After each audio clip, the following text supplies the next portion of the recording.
Hello बच्चों, स्वागत है आप सभी का एक और नई वीडियो में। आशा करता हूँ सभी बहुत अच्छे होंगे। चलिए शुरू करते हैं आज की वीडियो में। आज की वीडियो में हम कक्षा 10 बहुपद जो चैप्टर 2 है बहुपद, इसके बारे में पढ़ने जा रहे हैं। तो बहुपद को शुरू करने से पहले मुख्य बातें वो हम जान लेते हैं, उसके बाद चालू करते हैं। तो बहुपद क्या होता है ये जानने से पहले हम जानते हैं पहले चर क्या होता है, अचर क्या होता है। तो चर क्या होता है बेटा? चर कोई भी बहुपद आपने देखा होगा इस टर्म्स में आता है। चर क्या होते हैं? जितने भी अल्फाबेट्स आपके हैं ए से लेके जेड तक, ए टू जेड, ठीक है, जिनकी वैल्यू मैथ्स में चेंज हो सकती है, जिन इनके मान बदल सकते हैं, ए बी सी, इसी प्रकार से आपका ज्यादातर एक्स वाई और जेड, ये सभी क्या कहलाएंगे? वेरिएबल कहलाएंगे, चर कहलाते। क्यों?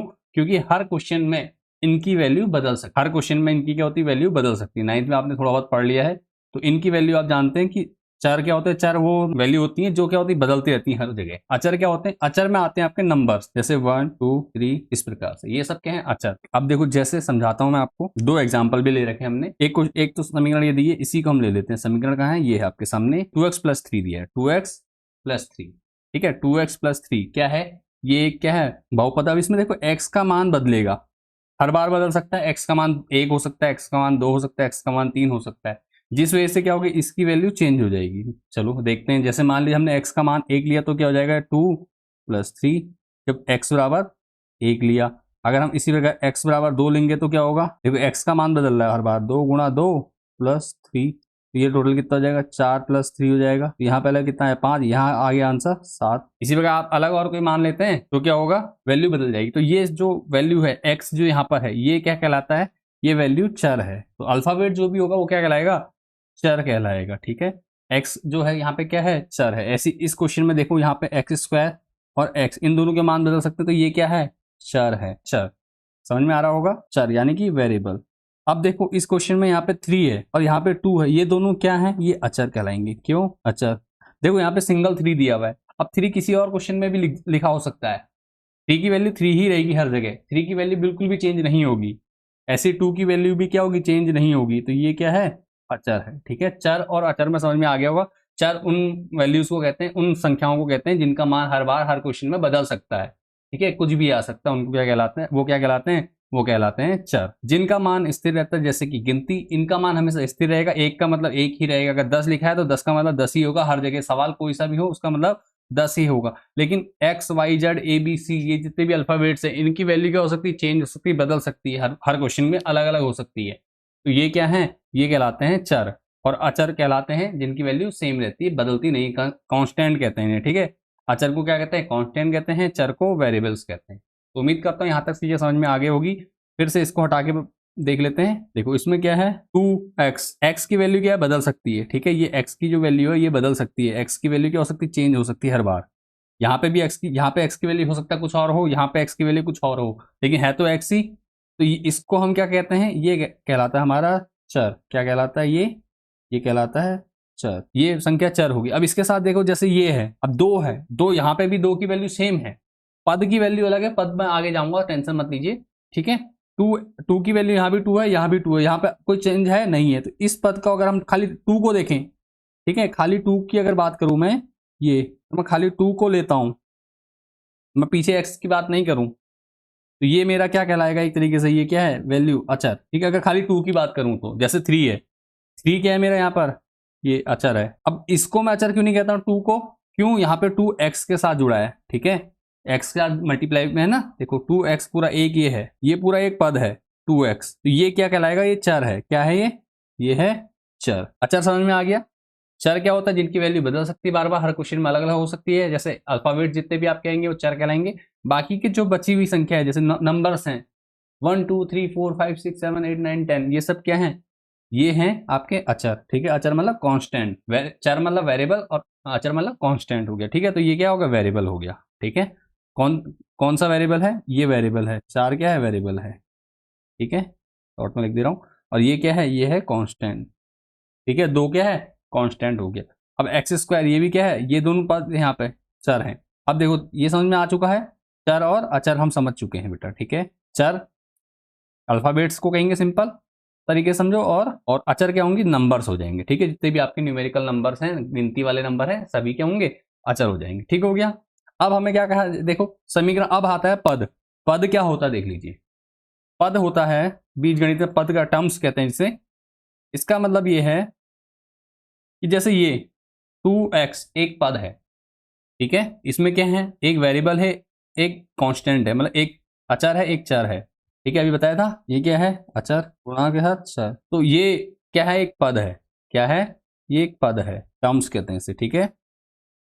पद समझ में आ गया कि जो ये है, कहाँ, ये 2x क्या है, एक पद है। इसी प्रकार 3 एक पद है। प्लस और माइनस क्या करते हैं, इनको अलग करते हैं, प्लस और माइनस इनको अलग कर देते हैं, ठीक है। तो ये एक पद है, ये मैं इसको बॉक्स में ले लेता हूं, ये एक पद है, ठीक है। यहाँ पे देखो कितने, यहाँ पे टोटल कितने पद हो रहे हैं, इसमें देखो, इसमें 2 पद बने हैं हमारे, कितने, 2 पद हैं। कौन कौन से, एक पद, 2 पद। अगला एग्जाम्पल जो है, यहाँ पे देखो, एक पद x² हो गया, दूसरा पद 3x हो गया, और तीसरा पद कितना हो गया, 2 हो गया, ठीक है। ये टोटल कितने पद हो रहे हैं, यहाँ पर 3 पद हो रहे हैं। क्लियर है। यहाँ पर पद किसको कहते हैं, जो भी प्लस माइनस से इधर उधर के भाग है, ये एक पद है, एक पद, ठीक है। ये दूसरा पद, ये तीसरा पद, ठीक है।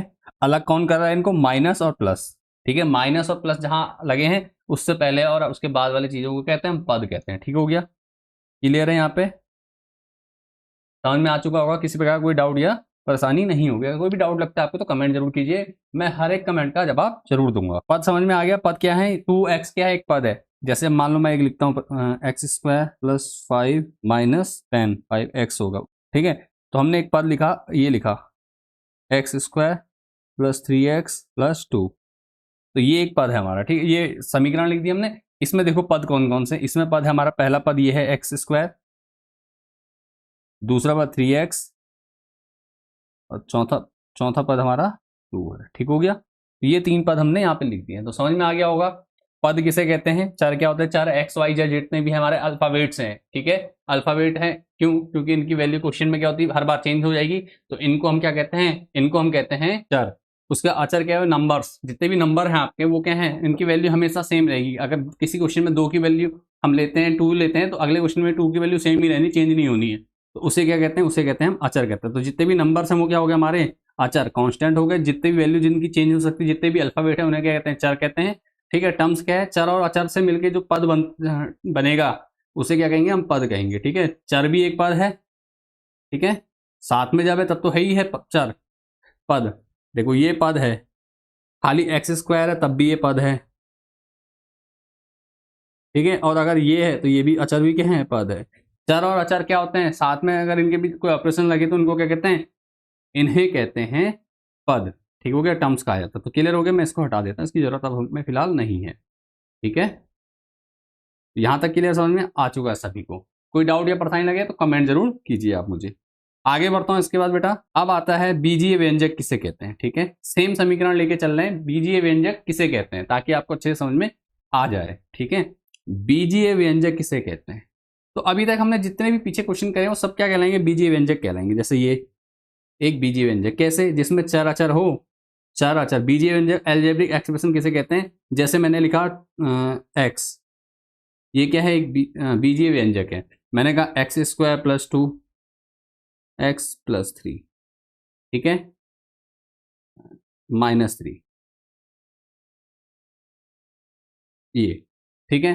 तो ये भी एक क्या है, बीजीय व्यंजक है। मैंने कहा x² + √x, ये भी क्या है, बीजीय व्यंजक है, ठीक है। जहां पे भी हम क्या कर रहे हैं, चर और अचर को मिला दे रहे हैं, 2x + 3, 5x + 9, ठीक है, 2x - 3, ये सभी क्या कहलाएंगे, बीजीय व्यंजक, अलजेब्रिक एक्सप्रेशन, ठीक है। ये सभी क्या हैं, बीजीय व्यंजक है। बीजीय व्यंजक क्या होता है, समझ में आ चुका होगा। बीजीय व्यंजक क्या होता है, जिसमें चर और अचर उपस्थित हो और उनके बीच कोई संक्रिया लग रही हो, ठीक है, जैसे प्लस माइनस लग रहा हो, तो बस इनको इस प्रकार से लिखना क्या कहलाएगा। अगर एक्स भी है तो ये क्या है, बीजीय व्यंजक है। ये भी एक क्या है, बीजीय व्यंजक है। ये भी एक क्या है, बीजीय व्यंजक है, ठीक है। x² + √x, ठीक है, ये भी क्या है, एक बीजीय व्यंजक है बेटा। समझ में आ रहा है यहाँ पर, ये सभी बीजीय व्यंजक हैं, ठीक है। 2x + 3, 5x + 9 हो, और उसके बाद 2x + 2x - 3 हो, ठीक है। और ले लेता हूँ एक x + 1/x, ये भी क्या है, बीजीय व्यंजक है। क्यों, क्योंकि इसमें हम क्या कर रहे हैं, चर और अचर पद शामिल है। जिस भी उसमें संख्या में, जिस भी उसमें जहां पर भी ना, सुनिए, जहां पर भी आप चर और अचर देखेंगे, चर और अचर एक साथ होंगे, उसको क्या कहते हैं, बीजीय व्यंजक कहते हैं। अभी पिछले वाले पेज में हमने जो पढ़ा था सेम वही है कि ये भी एक क्या है। अब इसको हटा देता हूं, इसको, इसकी जरूरत अभी फिलहाल उतनी है नहीं, तो समझ में आ गया। जैसे यहाँ पे ये देखो 2x+3, अगर मैं खाली 2x की बात करूं तो ये भी क्या है, पद तो है ही है, साथ में बीजीय व्यंजक भी है। साथ में अगर इसको लेते हैं 2x+3, ये क्या है, बीजीय व्यंजक कहलाएगा ये भी। इसी प्रकार x² - 3x+2 बराबर 0, ये क्या है, अगर मैं बराबर 0 नहीं लेता हूं, अभी सिर्फ इतना लेता हूं, ठीक है, क्या कहते हैं इसे, ये है, ठीक है। चलिए, तो x² - 3x+2 ये क्या है, एक बीजीय व्यंजक है। क्या है, बीजीय व्यंजक, ठीक है, बीजीय व्यंजक क्या है, ये बीजीय व्यंजक है। तो समझ में आ गया होगा यहाँ तक क्या होता है बीजीय व्यंजक। जब भी हम चर और अचर के पद में लिख देते हैं किसी भी चीज को, तो उसको क्या कहते हैं, हम बीजीय व्यंजक कहते हैं। अब बहुपद, अब आया चैप्टर का नाम कि भैया बहुपद होता क्या है। यहाँ तक तो हमने खेल लिया, चर अचर सीख लिया, पद सीख लिया, बीजीय व्यंजक सीख लिया, बहुपद के बारे में तो बात करें, बहुपद होता क्या है।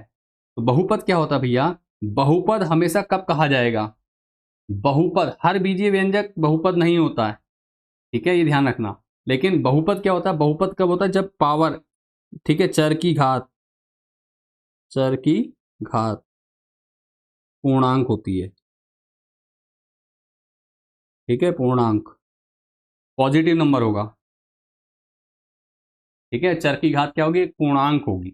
जैसे चर कौन कौन से, देखो इसमें चर हैं x², x की घात 2 पूर्णांक है, x की घात 1 है, यहाँ पे देखो, यहाँ पर x की घात कितनी है, जहां कुछ नहीं होता घात 1 ले लेते हैं हम, तो ये 1 है, तो दोनों क्या है, 2 और 1 क्या है, पूर्णांक है। तो ये क्या है, एक समीकरण, एक ये क्या है, पॉलिनोमियल बहुपद है। क्या है ये एक बहुपद है, ठीक है। ये क्या है, यहाँ तक जो एरिया दिख रहा है ये कहलाता है बहुपद। क्या कहलाता है, बहुपद कहलाता है बेटा, ठीक है, बहुपद, ठीक है, पॉलिनोमियल जिसे कहा जाता है, ठीक है। कब, जब चर की घात कितनी होगी, धनात्मक होगी, पूर्णांक होगी, ठीक है। पूर्णांक क्या होता है, हमेशा धनात्मक होते हैं, ठीक है, यहाँ पे लिख भी देना, धनात्मक, धनात्मक पूर्णांक, चाहे घात 1 हो, चाहे 2 हो या 3 हो, उससे ज्यादा कितनी भी हो सकती है, पॉजिटिव नंबर है तो इसका मतलब वो क्या है, एक बहुपद है, पॉलिनोमियल है। जैसे यहाँ पे देखो, यहाँ पे इस क्वेश्चन में क्या है, इस क्वेश्चन में x की घात क्या है, 1 है ना, क्योंकि कुछ नहीं है तो इसका मतलब 1 है, तो x की घात 1 है, तो ये भी एक क्या है, बहुपद है, बहुपद, ठीक है। तो इससे हमें एक चीज पता चलती है, हर बहुपद क्या हो सकता है, बीजीय व्यंजक हो सकता है, लेकिन हर बीजीय व्यंजक बहुपद नहीं होता है, ठीक है। अब देखो, जहां अगर मान लो मैंने भी एक थोड़ी देर पहले एक चीज बताई थी आपको, एक क्वेश्चन एग्जांपल समझाया था, उसको देख लेते हैं, ठीक है। मैं यहां लिख देता हूं, जैसे x² + 1/x, ठीक है, और एक और ले लेते हैं x² + √x, ये थे दो लिए थे मैंने एग्जांपल, ठीक है। अब इसमें देखो, इसमें क्या है, इसमें इसकी घात तो 2 है, किसकी, पहले वाले पद की, पहला टर्म्स जो दिया हुआ है, इसकी घात तो 2 है, पॉजिटिव है, लेकिन इसकी घात क्या है, देखो जब हम x को ऊपर लेके जाएंगे तो x को ऊपर ले जाएंगे, 1/x है, तो इसको सोल्व करेंगे हम, ऊपर लेके जाएंगे तो x की पावर -1 बन जाएगा, ठीक है। तो ये क्या हो जाएगा, x²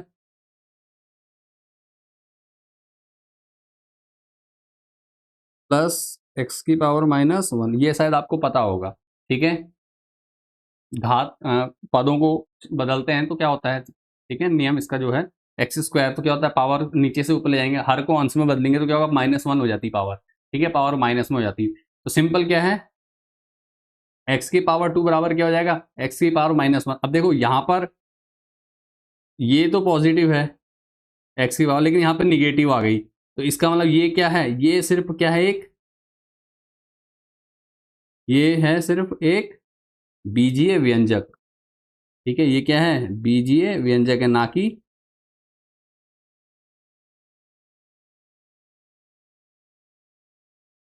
बहुपद है, बीजीय व्यंजक है ये। इसी पे कहा, यहाँ पे देखो अनरूट, अनरूट का मतलब क्या होता है, पावर 1/2 प्लस एक्स की पावर कितना, 1/2, इसका मतलब ये भी एक पूर्णांक नहीं है, 1/2 पूर्णांक नहीं है, -1 पूर्णांक नहीं है, ठीक है, धनात्मक पूर्णांक, तो क्या हो जाएगा, ये भी क्या है, एक बीजीय व्यंजक है, इसको भी क्या कहेंगे हम, बीजीय व्यंजक कहेंगे, लेकिन ये क्या समीकरण बीजीय व्यंजक है लेकिन बहुपद नहीं है। ये क्या है, बहुपद नहीं है, ये दोनों क्या है, बहुपद नहीं है। ठीक हो गया, समझ में आ रहा होगा कि भैया अगर किसी भी बीजीय व्यंजक में धनात्मक पूर्णांक है, पावर क्या है, धनात्मक पूर्णांक है, ठीक है, चर की घात कितनी है, पॉजिटिव है, पॉजिटिव संख्या है कोई, ठीक है, तो इसका मतलब क्या हो जाएगा, वो क्या हो जाएगी संख्या, बहुपद कहलाएगी। ठीक है, बहुपद कहलाएगी, इतना एरिया क्या कहलाएगा, बहुपद कहलाए। और अगर हम बहुपद को बराबर जीरो रखते हैं, ठीक है, बहुपद को बराबर के जीरो लिखते हैं इसको, ठीक है, बीजीय व्यंजक को, ये बीजीय व्यंजक दिया हुआ, इसको बराबर जीरो लिखते हैं तो ये समीकरण बन जाता है, ये पूरा क्या बन जाता है, इसको कहते हैं समीकरण। क्या कहते हैं, समीकरण। ठीक है, बराबर जीरो करते ही ये क्या कहलाता है, समीकरण कहलाता है बेटा। ठीक हो गया, समझ में आ रहा होगा। कहीं पे कोई डाउट या परेशानी लगती है तो कमेंट जरूर कीजिए आप लोग। ठीक हो गया, समझ में आ गया। बहुपद क्या होता है, बहुपद क्या होता है, जिसमें चर और अचर पद होते हैं, चर और बीजीय व्यंजक जिसमें चर की घात क्या होती है, पॉजिटिव संख्या होती है। ठीक है, पॉजिटिव इंटीजर होता है। ठीक हो गया, क्लियर हो गया। धनात्मक पूर्णांक होती है, आगे परिभाषाएं मैंने लिखा रखी है, आप वहां से भी नोट कर सकते हैं। अभी मैंने आपको ये चीजें समझा दी। ठीक है, अगर खाली एक एक पद की बात करें, ये पद हो गया, ये दो पद है, ये तीन पद में है, देखो इसमें तीन पद है। ठीक है, समीकरण में कितने पद हैं, इसमें एक, ये बीजीय व्यंजक में एक पद और दो पद, इस बीजीय व्यंजक में दो पद है, इसमें एक, दो और तीन पद है। ठीक है, टोटल तीन पद दिए हुए इसमें बीजीय व्यंजक में। बीजीय व्यंजक, ये बीजीय व्यंजक होने के साथ साथ क्या, इनकी जो पावर है चर की, इनकी चर की जो पावर है वो क्या है, धनात्मक है। ठीक है, धनात्मक पॉजिटिव नंबर है, तो इसका मतलब ये क्या है, ये है बहुपद, ये क्या है, बहुपद है। ठीक है, बहुपद कहलाएंगे। अगर इनकी पावर क्या, इसको बराबर इक्वल रख दूं, इक्वल जीरो के कर दें, देखो ये क्या है, बीजीय व्यंजक है, बहुपद है, बहुपद को बराबर जीरो करते तो ये क्या हो जाएगा, समीकरण कहलाएगा। ठीक है, क्या कहलाएगा, बीजगणितीय समीकरण कहलाएगा, ये समीकरण कहते हैं इसको, आगे सीखेंगे, अभी इतना ही सीखते हैं फिलहाल हम। समझ में आ गया बहुपद क्या होता है करके, समझ में आ चुका। आगे बढ़ता हूं इसके बाद,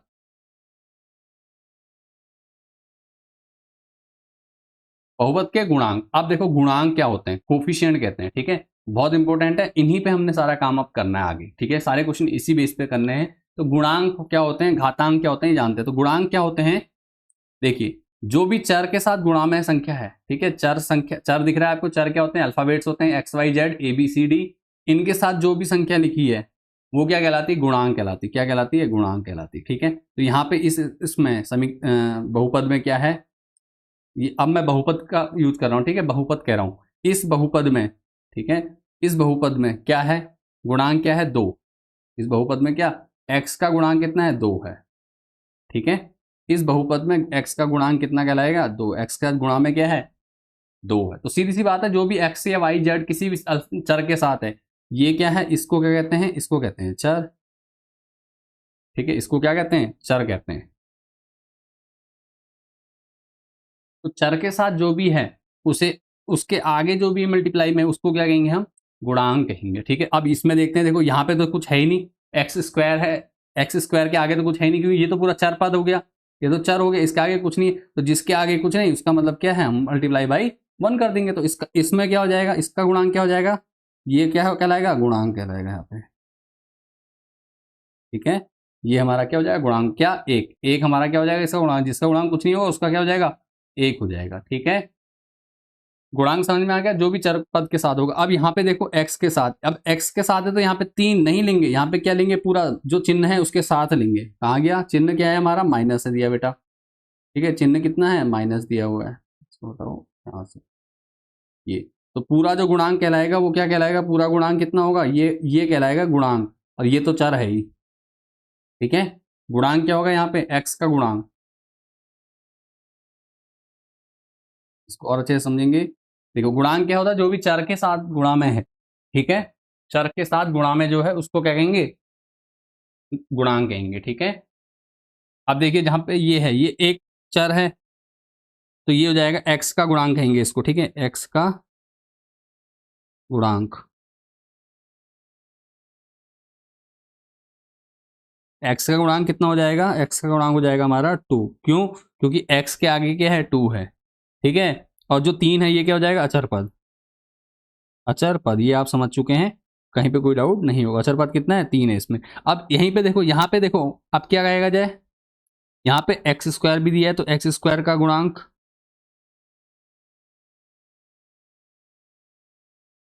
ठीक है, एक्स स्क्वायर का गुणांक कितना हो जाएगा, एक्स स्क्वायर का गुणांक देखो ध्यान दो, एक्स स्क्वायर क्या है, ये है, इसका गुणांक क्या है, इसके आगे कुछ नहीं अभी बताया मैंने, तो जिसके आगे कुछ नहीं उसका उसका गुणांक क्या होगा, 1 हो जाएगा। इसके बाद क्या होगा, एक्स का गुणांक, एक्स कहाँ है, ये है, तो एक्स के आगे कितनी संख्या है, ये पूरी संख्या देखो, एक्स से आगे ये है -3, तो एक्स का गुणांक यहाँ लिखेंगे,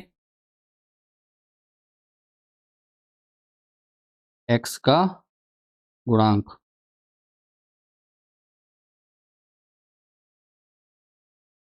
ठीक है, कितना हो जाएगा एक्स का गुणांक, -3, ठीक है, एक्स का गुणांक कितना होगा, -3 हो जाएगा बेटा। उसके बाद देखो और क्या है, अचर पद कहा जा रहा है, अचर पद क्या होगा, अचर पद, अचर पद कितना देखो 2 दिया हुआ है, अब 2 के आगे प्लस है तो खाली 2 लिखा है, ठीक है, अगर 2 के आगे माइनस हो तो माइनस लिखते, ठीक हो गया, तो चर अचर समझ में आ गया, गुणांक समझ में आ गया, ठीक है, पद किसे कहते हैं समझ में आ गया, बीजीय व्यंजक क्या होता है और बहुपद क्या होता है हमें समझ में आ चुका है। अब आगे बढ़ते हैं, घात, ठीक है, घात किसे कहते हैं, बहुपद की घात, ठीक है, बहुपद की घात किसे कहते हैं, तो बहुपद की घात समझने के लिए हमें क्या करना पड़ेगा,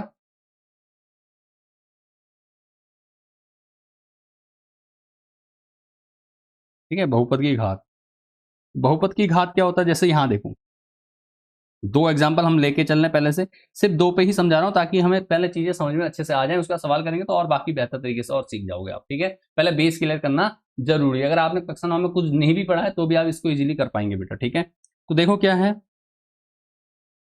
2x+3, ठीक है, 2x+3, तो चर की सबसे बड़ी घात क्या कहलाती है, चर की, चर की सबसे बड़ी घात या उच्चतम घात,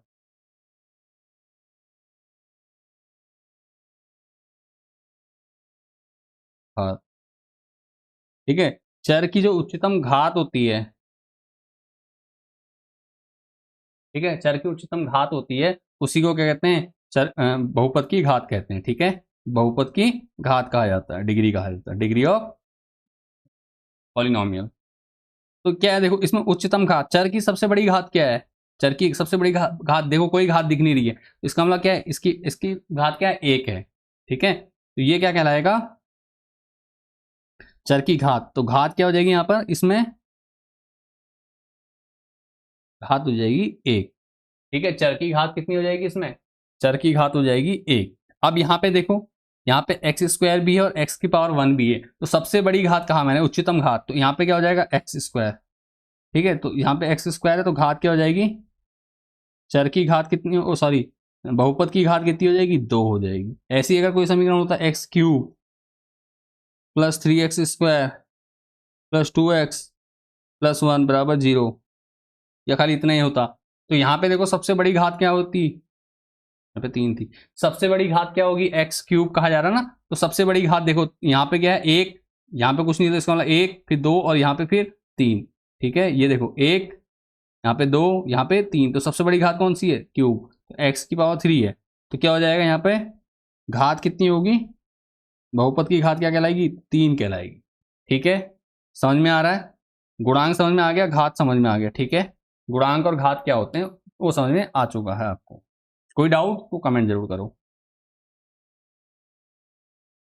इसके बाद देखो अगला, बहुपद के शून्यंक और मूल, ठीक है, ये आपको आगे क्वेश्चन मिलेंगे इससे करने के लिए, तो इसको अच्छे से जरूर देख लीजिए, शून्य बहुपद के शून्यंक और मूल क्या होते हैं, ठीक है, शून्यंक तो सीधी सी बात है, बहुपद के शून्यंक से ही समझ, शून्य अंक मतलब ऐसा वैल्यू जो क्या करता है, बहुपद को 0 कर देता है, मूल कहलाता है, ठीक है, मूल भी कहते हैं शून्यंक भी कहते हैं, ठीक है, ऐसा ऐसी संख्या, ठीक है, या एक्स का या वाई का जो चर का ऐसा मान, ठीक है, ध्यान देना, चर का ऐसा मान जो क्या करता है, बहुपद के मान को क्या करता है, 0 के बराबर कर देता है, ठीक है, कोई ऐसी संख्या जो क्या करती है, एक्स का कोई ऐसा मान जो पूरे बहुपद को, ठीक है, बहुपद को क्या करते हैं, बराबर 0 कर देती है, तो उसको क्या कहते हैं, हम शून्य कहते हैं या मूल कहते हैं, ठीक है, तो जैसे यहां पे क्या होगी देखो,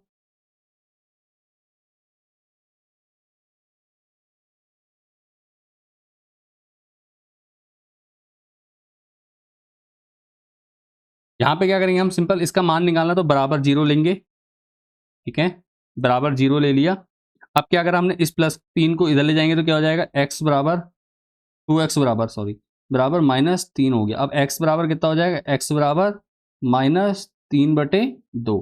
तो ये मान हमारा जो निकला, ये x का मान निकल दिया। ये रखते ही हम क्या करेंगे, बराबर 0 निकल जाएगा इसका मान। ठीक है, तो ये इसका क्या कहलाएगा, शून्यक कहलाएगा बेटा।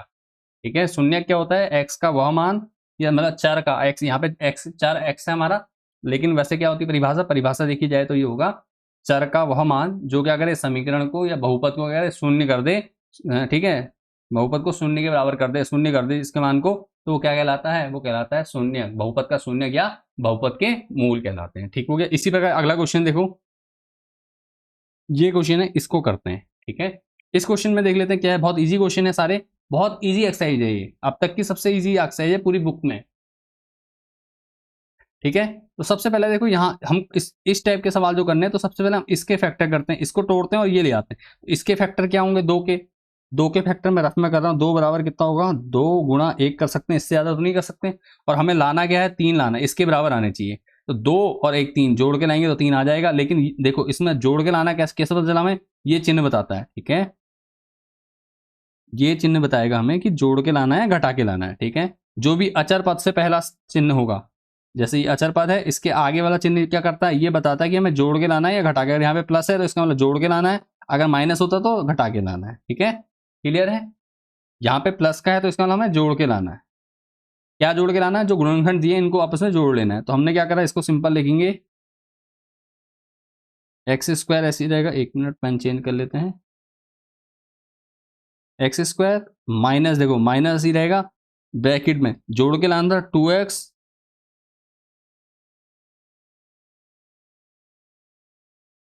रुको, इसको 2 + 1 × x कर सकते हैं। 3 को हमने क्या करा, तोड़ के लिख दिया। 2 के गुणनखंड करते हैं, 2 × 1 2 + 1 3 हो जाता है बराबर 0। अब क्या होगा, एक्स स्क्वायर ऐसे रहेगा, इसको ब्रैकेट को ओपन करेंगे तो 2 की माइनस होगी -2 हो जाएगा, और x से होगी तो 2x हो जाएगा। फिर प्लस माइनस माइनस हो जाएगा, x की 1 से होगी तो x हो जाएगा।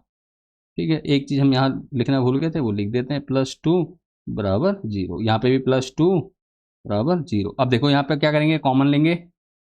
कहाँ गया कॉमन लेने का, हाईलाइटर चाहिए था मुझे। ठीक है, इन दो संख्याओं में, इन दोनों में कॉमन जो हो सकता है ले लेंगे। तो कॉमन क्या है, देखो कॉमन, इसकी बात अगर करूं तो कॉमन मेरा क्या है, एक x कॉमन आ सकता है। ठीक है, तो यहाँ बचेगा हमारा x -2। अब यहाँ पे -x + 2 है, तो कुछ नहीं कॉमन ले सकते, -1 कॉमन आ जाए। क्यों, क्योंकि यहाँ पे माइनस और 1 दोनों में कॉमन ले सकते हैं। तो x -2 बचेगा हमारा बराबर 0। अभी हमारे दोनों ब्रैकेट सेम आ गए, तो x -2 बराबर x-2 और कॉमा x -1 बराबर 0। तो x बराबर कितना, यहाँ से 2 आ जाएगा और x बराबर 1 आ जाएगा। ठीक है, तो x के 2 मूल आ गए, यहाँ पे दो शून्य का आ गए। तो ये दोनों वैल्यू क्या करेंगी, x के यहाँ पे समीकरण के मान को 0 कर देंगे। तो ये हमारे समीकरण के मूल आ गए, समीकरण के शून्य का आ गए। ठीक हो गया, x का मान आ गया हमारा। क्लियर हो गया, यहाँ तक समझ में आ गया, कोई डाउट या परेशानी नहीं होगा बेटा आप लोगों को। चलिए अब आगे बढ़ता हूँ। इसके साथ ही परिभाषाएं आप देख लीजिए। इसके बाद बहुपद के प्रकार, रैखिक बहुपद। ठीक है, रैखिक बहुपद का मतलब चर की जो सबसे बड़ी घात होगी वो 1 होगी। ठीक है, एक घात का बहुपद लिख देता हूं, एक घात का बहुपद। ठीक है, रैखिक बहुपद का मतलब जिसमें घात क्या होगी, 1। यहाँ पे 2 घात, यहाँ पे त्रिघात लिखा तो 3 घात, 3 घात। घात क्या होती है मैंने आपको बता दिया है। ठीक है, तो एक घात का बहुपद जैसे x + 2, ठीक है, या 2x + 5, इसी प्रकार 9x + 5। ठीक है, इस प्रकार देखो यहाँ पे x की सबसे बड़ी घात कितनी है, 1 है। यहाँ पे जो x की सबसे बड़ी घात है वो कितनी है, 1 है। ठीक है, देखो यहाँ पे x की घात, देखो सबसे बड़ी घात कितनी है, 1 है। यहाँ पे x की घात 1 है, यहाँ पे भी x की घात 1 है, यहाँ पे भी x की घात 1 है। तीनों तीनों एग्जाम्पल जो दिए हैं इसमें सब में x की घात 1 है। तो ये क्या कहलाएंगे, ये कहलाएंगे रैखिक बहुपद। ठीक है, रैखिक बहुपद मतलब घात क्या है, एक घात जिसमें होगी, बहुपद की घात क्या होगी, 1 होगी, उसे कहेंगे रैखिक बहुपद कहेंगे। ठीक हो गया, रैखिक बहुपद का मतलब घात 1 होगी उसमें। ठीक है, बहुपद की सबसे बड़ी घात कितनी होगी, 1। अब देखो द्विघात कह रहा, तो घात, सबसे बड़ी घात क्या होगी, नाम से पता चल जाता है बेटा इनमें, ठीक है। द्विघात का मतलब दो घात होगी बहुपद की। जैसे कि अभी थोड़ी देर पहले हमने एक एग्जांपल लिया था, सेम वैसे ही एग्जांपल ले लेते हैं। जैसे पेन चेंज कर लेता हूं, 2x² प्लस 3x माइनस 2, ठीक है। ये क्या है, एक बहुपद है। कौन, कितने घात कौन सी है, कौन सी घात का बहुपद है ये, इसमें देखो सबसे बड़ी घात कौन सी दिख रही है आपको, 2 दिख रही है। तो ये क्या है, 2x²। अगर हमारे पास ऐसे कोई संख्या दे दी जाए 5x² प्लस 9, तो भी क्या है, ये सबसे बड़ी घात का बहुपद क्या है, 2 है, ठीक है। सबसे बड़ी घात क्या है, 2 है, तो ये द्विघात बहुपद हो गया। क्लियर हो गया, द्विघात बहुपद। तो सबसे बड़ी घात देखनी है, जब सबसे बड़ी घात हमारे सामने दिख जाएगी किसी भी समीकरण, किसी भी बहुपद में, तो उसी घात का वो क्या कहलाता है, बहुपद कहलाता है। जैसे अगर मान लो x की घात 3 है, ठीक है, 3x³ है किसी क्वेश्चन में, और उसके बाद प्लस 2x² प्लस x, ठीक है, प्लस 2 है। तो यहाँ पे क्या होगा, देखो यहाँ पे देखना आपने, ये जो घात 2 है और घात 3 है, सबसे बड़ी घात क्या है, 1 2 3 3 है, तो सबसे बड़ी घात को लेते हैं हम हमेशा। तो सबसे बड़ी घात क्या है, 3 है, तो यही हमारा क्या, त्रिघात बहुपद कहलाता है। अब आगे बढ़ते हैं और करते हैं इसको, ठीक है। कुछ परिभाषा लिखी, इनको आपने नोट कर लेना है। मैंने पूरी परिभाषा समझा भी दिया है आपको, और परिभाषाएं भी आपके सामने हैं, इनको आपने क्या ना नोट कर लेना है, या स्क्रीनशॉट जरूर इसको सेव करके रख लिए, ताकि कभी जरूरत पड़े तो आप इसको इजीली देख सकें, ठीक है। तो पहला सबसे पहले क्या, बहुपद किसे कहते हैं, बहुपद समझ में आगे। चार अचर तो हम समझ चुके हैं, चर किसको कहते हैं, अचर किसे कहते हैं। चर क्या होते हैं, जिनकी वैल्यू बदलती रहती है, ABCD अल्फाबेट जो होते हैं। अचर क्या होते हैं, जो नंबर्स होते हैं, जिनकी वैल्यू कभी भी नहीं बदलती। अब आता है बहुपद। बहुपद की जो मैंने परिभाषा बताई थी, क्या बताई थी, एक ऐसा बीजीय व्यंजक, ठीक है, बीजीय व्यंजक भी समझा दिया, इसमें चर और अचर शामिल हो, उसे बीजीय व्यंजक कहते हैं, ठीक है। तो क्या, एक ऐसा बीजीय व्यंजक जिसमें क्या, जिसमें चर की घात हमेशा गैर ऋणात्मक पूर्णांक होती है। गैर ऋणात्मक का मतलब धनात्मक, पॉजिटिव होती है, ठीक है। धनात्मक लिख सकते हो, ठीक है, आप चाहो तो धनात्मक भी लिख सकते हैं। एक ऐसा बीजीय व्यंजक जिसमें चर की घात हमेशा क्या होती है, गैर ऋणात्मक होती है, क्या कहते हैं उसे, उसे कहते हैं हम,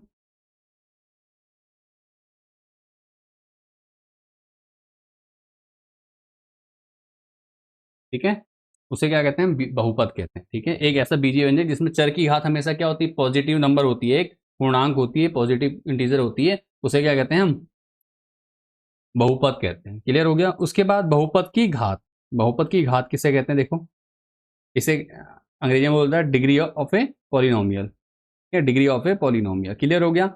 डिग्री ऑफ ए पॉलिनोमियल का मतलब क्या है, चर x के बहुपद में, ठीक है, अगर कोई बहुपद दिया हुआ है, ठीक है, तो x की उच्चतम घात को, ठीक है, किसको, x की उच्चतम घात को, तो मैं इसको हाईलाइट भी कर दे रहा हूं ताकि आपको समझ में आए। उच्चतम घात, x की उच्चतम घात, ठीक है,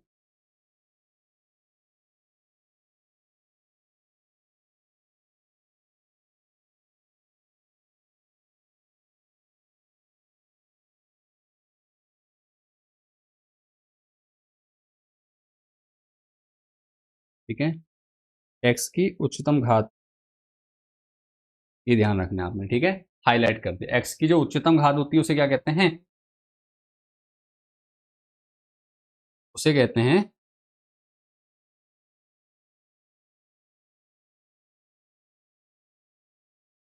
बहुपद की घात, ठीक है। px क्या किसी समीकरण को कहा जाता है, ये नोट कर लीजिए, ठीक है।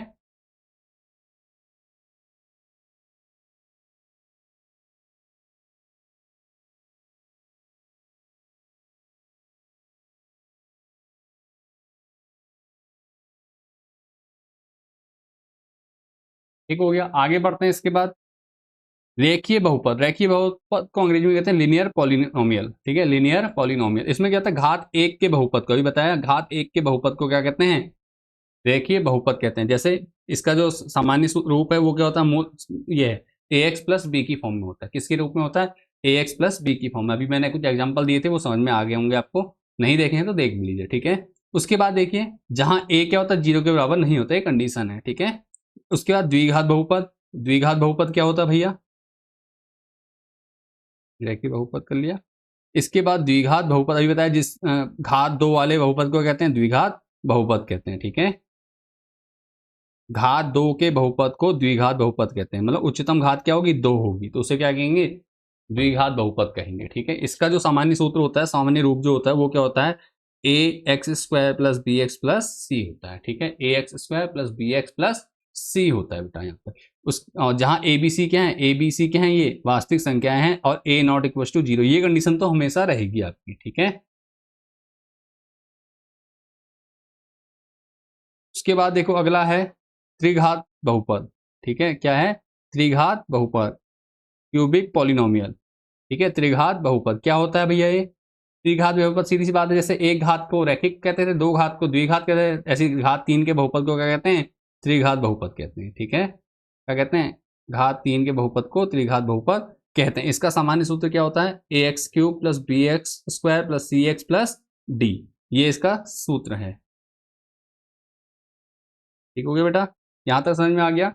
अब देखो क्या है, जहां क्या है ए बी सी डी क्या है, वास्तविक संख्याएं हैं। ठीक है, ए बी सी डी क्या है, वास्तविक संख्या, इन्हीं को, जो ये ए बी सी डी है, इन्हीं को क्या कहेंगे हम, इनके गुणांक कहेंगे। ठीक है, कोपिशियंट कहेंगे। ठीक है, समीकरण का जो गुणांक है वो क्या है, ए बी सी क्या है, गुणांक है, और डी क्या है, अचर पद है। यहाँ पर ए बी क्या है, गुणांक है द्विघात बहुपद में, और सी क्या है, अचर पद। ठीक हो गया, आगे बढ़ता हूं इसी के साथ।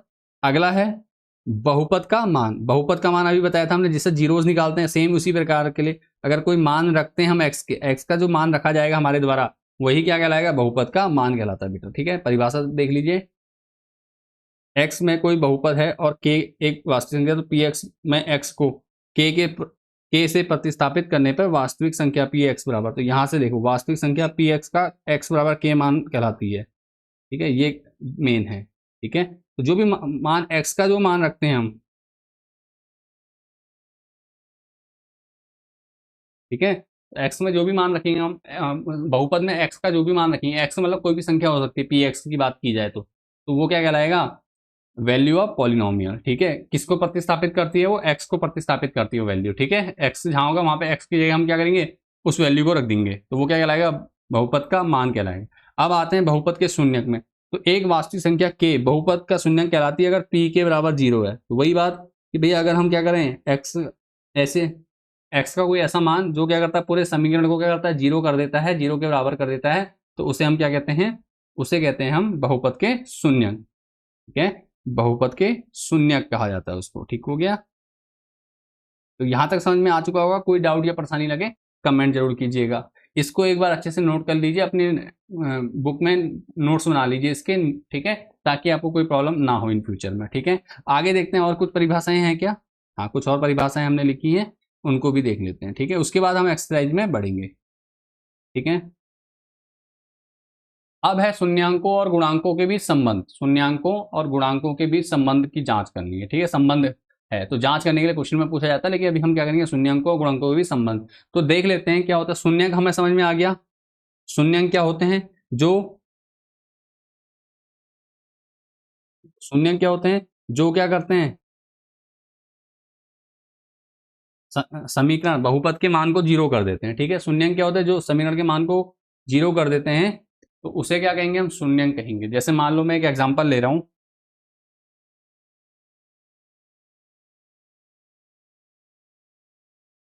X square minus three x plus two बराबर जीरो। ठीक है, तो यहाँ पे शून्यंक क्या होंगे, शून्यंक निकाल लेते हैं। शून्यंक हो जाएंगे 2,1 अभी निकाल के दिए थे मैंने। एक्स के मान क्या होंगे, शून्यंक आएंगे यहाँ पे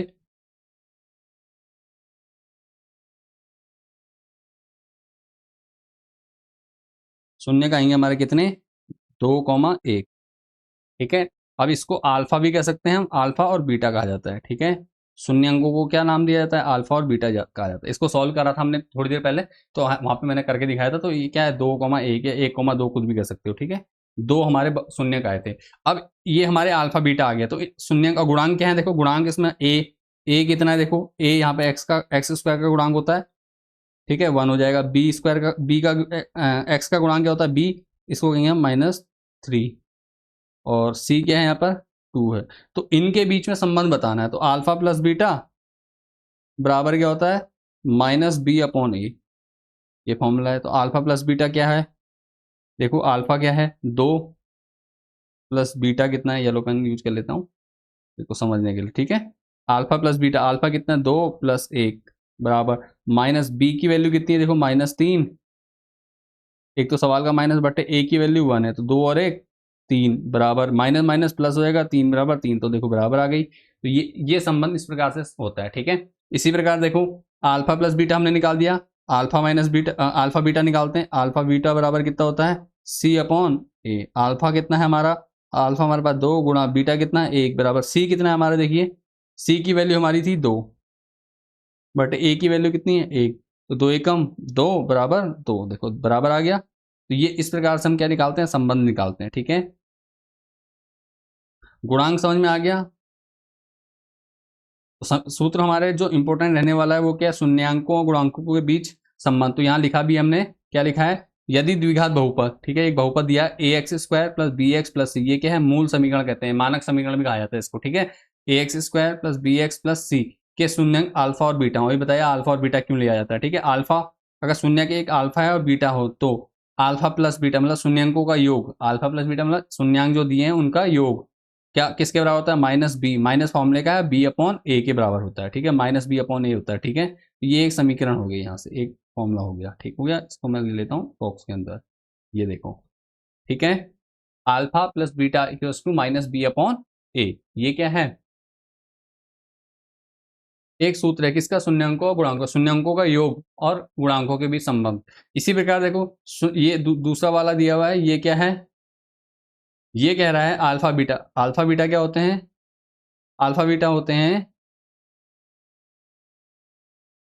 शून्यांकों का गुणनफल, अल्फा और बीटा दिए इनका गुणनफल, ठीक है। शून्यांकों का गुणनफल क्या, सी अपॉन ए, सी क्या अचर पद बट्टे एक्स स्क्वायर का गुणांक, ठीक है। यहाँ पे कोई प्लस माइनस नहीं होता, सिर्फ जो क्वेश्चन में होगा यहाँ वैल्यू में होगा वही हम पुट करेंगे। ये दो हमारे सूत्र लगने हैं आगे इन सवालों को सॉल्व करने में, तो आपने इसको भी अच्छे से देख लेना है, ठीक है। इसके अलावा अगर त्रिघात बहुपद की बात की तो उसके लिए समीकरण क्या है, alpha plus beta plus gamma बराबर माइनस बी अपॉन ए, ठीक है। ये क्या है, शून्यंक है उसके 3, क्योंकि घात 3 का समीकरण है तो 3 शून्यंक होंगे उसके, ठीक है, 1 2 3, तो इसे कहेंगे घात 3 का समीकरण, ठीक है। घात 3 का बहु सॉरी 3 घात का बहुपद, त्रिघात बहुपद कहेंगे। त्रिघात बहुपद की बात करेंगे तो 3 शून्यंक होंगे, तो इस प्रकार से करेंगे, ठीक हो गया। Alpha plus beta plus gamma शून्यंकों का योग, ये गुणनफल है, alpha beta plus beta gamma plus gamma alpha, ठीक है, बराबर सी अपॉन ए। और फिर बात करेंगे अल्फा बीटा गामा की, तो ये हो जाएगा माइनस डी अपॉन ए। इस प्रकार से हम इसको सॉल्व करते हैं, ठीक हो गया। तो ये हो गया हमारे शून्यंकों और गुणांकों के बीच संबंध।